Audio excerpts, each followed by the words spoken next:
Hello and welcome to my YouTube channel. I'm Caitlin, otherwise known as the Compatibility Coach, and you might have guessed it, but I am a dating and relationship coach that works with people, especially women, to feel good, to get them clear on what they want, and to create that fab relationship. Now, today we are talking about two key patterns that can really hold us back when it comes to love. And over the years, these are definitely probably the two camps that I've noticed people falling into. Number one is that your love life might feel like an emotional roller coaster. It might be drama filled, obsession filled, there might be a lot of stories in there, but chances are for a number of years you will have been obsessing, thinking, texting on the dating apps, maybe attracted to the unavailable partner, which was definitely my bag, but it might feel all consuming.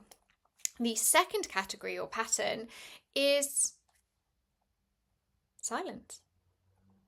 You hear crickets. Your love life feels like Groundhog Day or non-existent. You might be dipping your toe in the water occasionally, but the reality is nothing really happens. It doesn't seem to get off the ground, or there might be kind of a reluctance to actually go there in the first place. And what can be really common as well is for us to start in category 1 and move to category 2. So start with the obsession, kind of move past that, but then fall into this kind of trap of feeling like there's nothing there.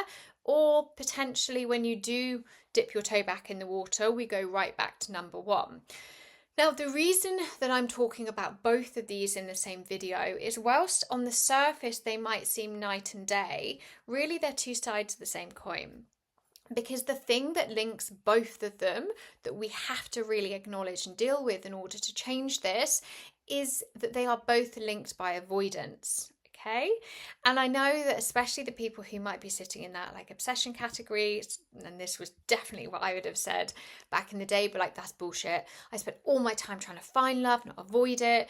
It might not be my fault that everybody ends up being unavailable. Like, I can't help who I end up dating, and I've tried and I've tried and I've tried over the years, and I'm not taking away from any of that, and I'm not and I really do acknowledge it, and that's how it feels. But the reality is, if your pattern is dating people who are unavailable, or who maybe don't live in the same country, or who've just come out of a long-term relationship, or who categorically do not want the same things as you, or you might even be stuck in that anxious avoidant dynamic, then we have to link at actually what it is that links these people together, and usually that is you.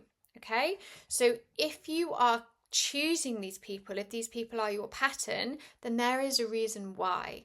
And it can be related to anything such as childhood themes, our brain chemistry, our attachment style. But at the root of it, it feels easier to avoid real intimacy and a relationship that could turn into something real. So somebody who could see you for who you are, who you would have to be yourself with, who you would have to be vulnerable with, who there would be no hiding with, okay? That can feel a hell of a lot more scary than chasing the unavailable guy. And for me, it certainly felt more vulnerable when I met my husband, and I was confronted with the fact that, hang on a minute, this could be long term. This could mean I'd actually have to be in a relationship. My first instinct was to bolt.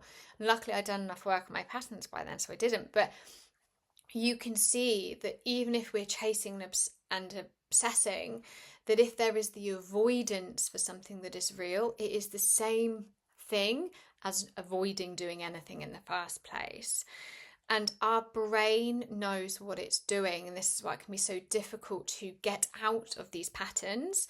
But when we have a habit, when we're used to something, because it's been all we've known, it's been how we were taught to love, it's been all we've seen over the years, or our self-esteem's really taken a hit, then this is what we will keep going back to again and again, because we get comfortable with the uncomfortable. We will start looking for that feeling again.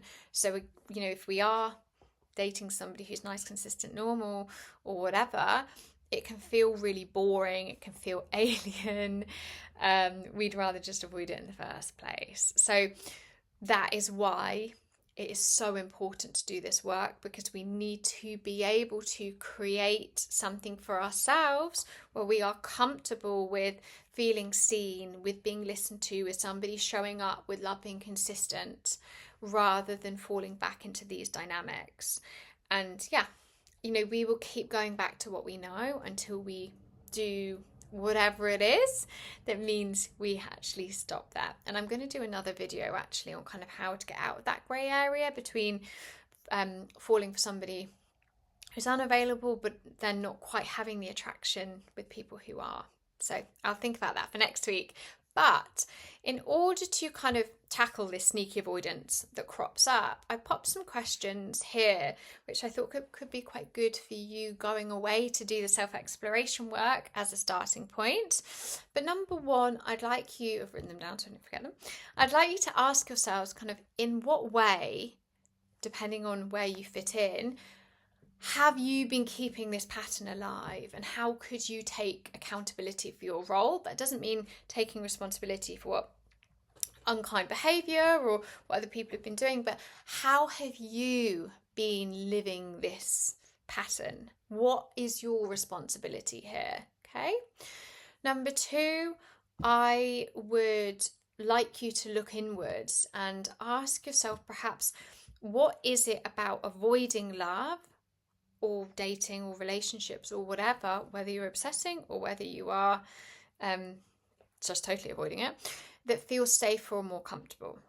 How has this been built up over the years, and what is it that is really confronting or worrying for you if you were to meet somebody and have to be vulnerable and let them in? Number three is more action related. I'd like you to ask yourself, what are 3 things you could do over the next couple of weeks to tackle that avoidance in some way? So it might not have to be to do with dating. We could practice this on friends or family or colleagues, but how can you step out of your comfort zone? How could you allow yourself to be a little bit more vulnerable? What could you do to disrupt the pattern that you are in at the moment? Okay. So those are 3 takeaways that you can go and work on now. But if you would like to do some deeper digging around this work, then please do drop me an email at caitlin@thecompatibilitycoach.co.uk, as I am currently taking on new clients. And even if you just want to have a chat, then I offer a no strings attached discovery call where we can start to get to the bottom of your patterns a little bit more and move you hopefully through these 2 areas.